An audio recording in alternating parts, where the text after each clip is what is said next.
Hi, Emily Ford, lead environmental educator at Blandy Experimental Farm here. World Firefly Day is July 4th and 5th this year, and I thought it would be nice to do a few videos about fireflies. I was going to start with a collection video.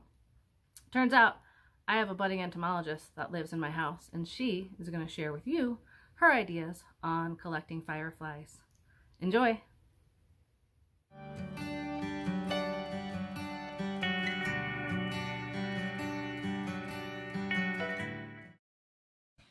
Hi guys, I am Emily's assistant. So I am going to show you how to catch a firefly.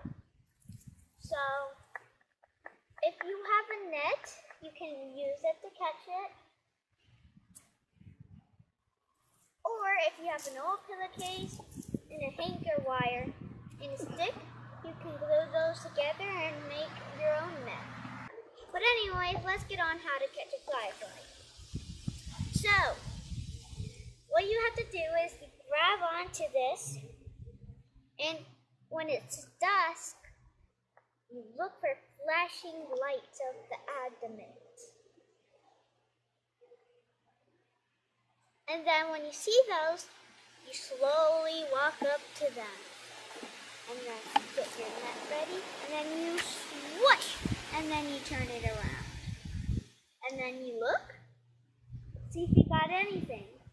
I didn't get anything because there's no dust yet, but you use the bottom and the top and you put them together.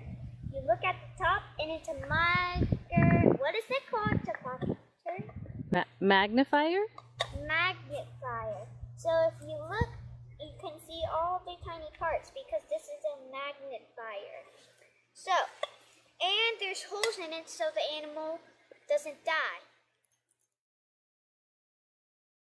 Or if you have a to-go container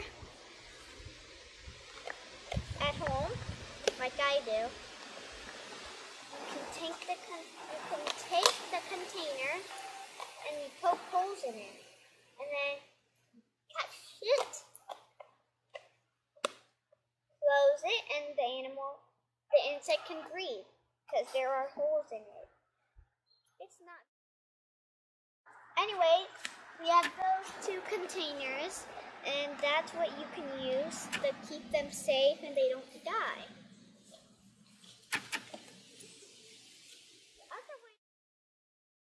The other way to use this net is like this. If you don't want to catch a firefly, you can use it like this.